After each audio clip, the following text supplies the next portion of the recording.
Hello and welcome. So excited to be here for this week's training on delegation. One of my favorite topics, and I think one of the biggest game changers in your life and in your business as a woman.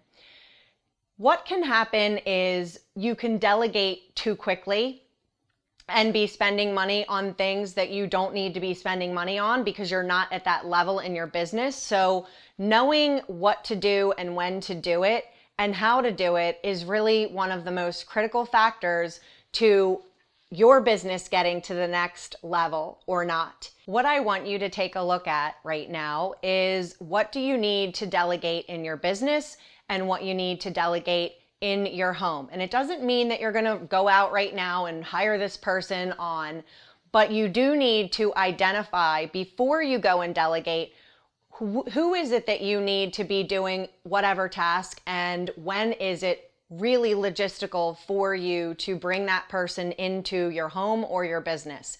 I've met many successful business owners who are at like 6 and 7 figures and they still don't have a personal assistant. And it's mind-boggling to me that someone at that level of success wouldn't bring in someone who's going to help them in their home because there are tasks that you're going to have that you don't like doing, or you may enjoy doing them. Maybe you do enjoy cleaning your home, but it would really be a best use of your time for you to catapult your business to the next level by having someone come in and clean. So the fastest and best way to identify what it is that you need to do to delegate and who it is you need to delegate to and what tasks you are no longer willing to do. For each level of success that you reach, there's going to be a new level of delegation and automation that you're going to need to input into your business. One of the things that I have in place in my own business, and I have since a very early on time period, it is the practices that matter that you get to expand upon. So if you're brand new to business, you can still adopt these practices that will have you thinking in a successfully minded way that lends itself to even greater success. So one of the things that I do in my business and in my home is I have a standard operating procedural manual. Basically what that is it's a digital account in a Google Drive of how things are to run in my home. It is an explanation of certain tasks, how they're to be done, when they're to be done, and those sorts of things. If you are a solopreneur, this might be something that you've never even thought about. Even if you have a small team or you may have a large team, that this is something that is a requirement and it will make your life so much easier. This is part of an automation task. So when you have a standard operating procedural manual for any position in your home or in your business, and you end up bringing on a new person, you're not spending your time training that person on how to do what they need to do. Certainly there's going to be some training required, or you might even have someone on your team that does the training, but it will cut down on the amount of time that is required from you to teach certain things. I don't want to have to be telling a new personal assistant in my home where the bird food is, for example. And so in our standard operating procedural manual, we have all of this information listed out about what types of food we get, or if I'm traveling, what kind of food I want to come home to that will be in the refrigerator that lends itself to me feeling so super supported as a woman entrepreneur. Because when you feel supported as a woman entrepreneur, talk about a game changer. That is definitely it. And then in your business, in your company, who is doing what? Or who do you want to have doing what? Or what is it that you're doing right now that you'd like to delegate at some point?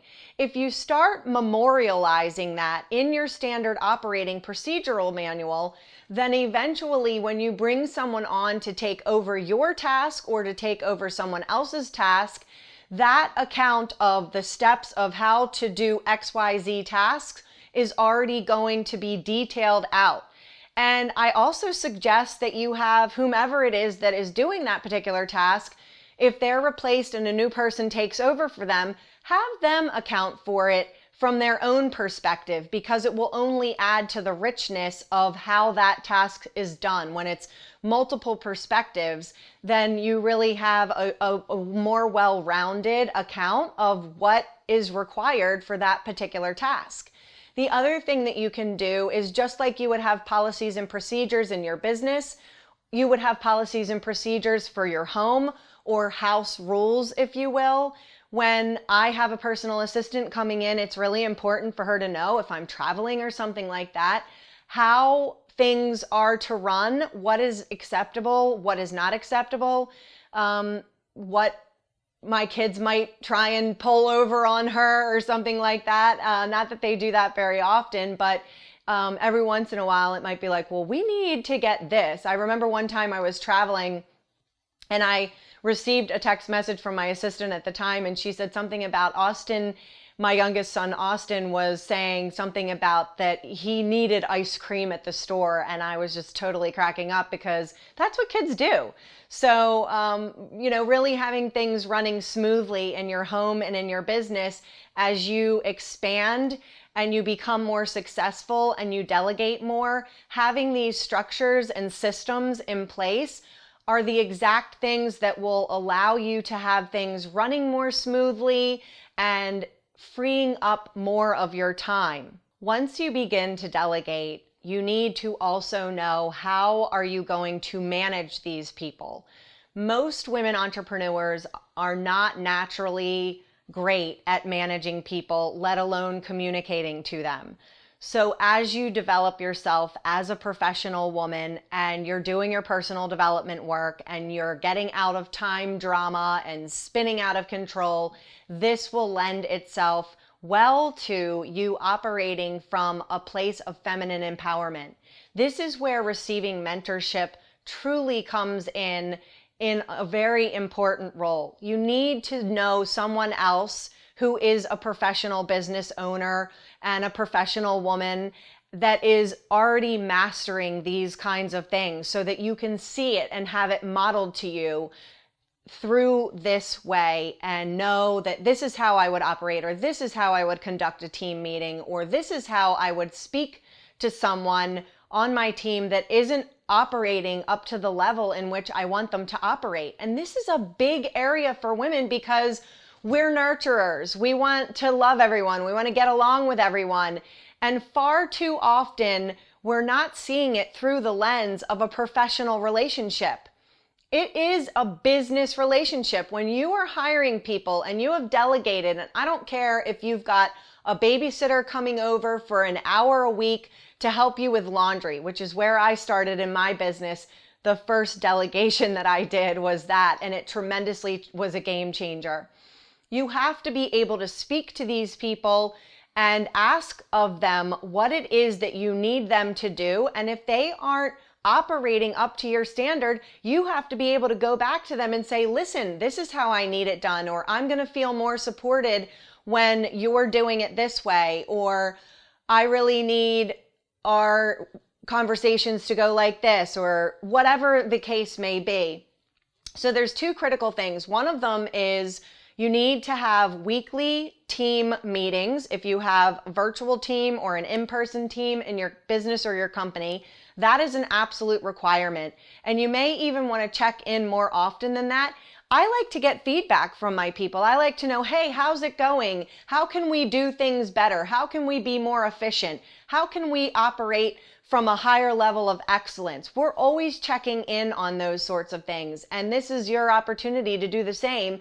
And if you're not quite there yet as far as delegating goes, at least you're learning what it is that you're going to do, and you can start getting these standard operating procedural manuals set up, and the rules and policies of how you want your household run, how you want your business run, and what you're going to do is really set yourself up for success. One big thing that you need to do is you need to come back to the truth that you are a woman entrepreneur. And a woman entrepreneur who is successful is going to detach from the fact that the people that work for you are not your friends. You may be friendly with them and you may feel like they're your friends, but at the end of the day, you have to be able to function from a place of success and professionalism, and going to someone and saying, this isn't working for me anymore. We need to part ways. I love and care for you very much, but I need to find someone else to take your position because the way that you're showing up in this position isn't having me show up as my best successful self. And that is a really important thing to learn how to do.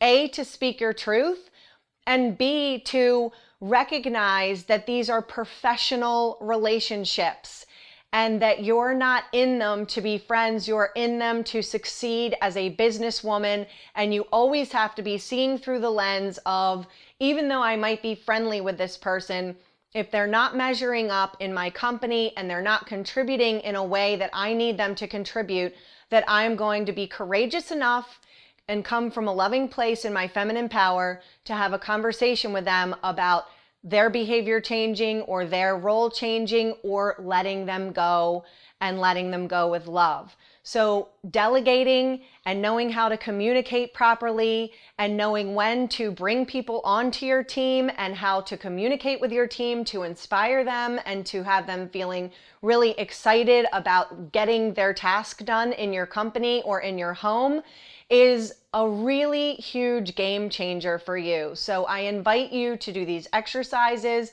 and to continue cultivating all of these different pieces that will lend themselves to you being your greatest business woman.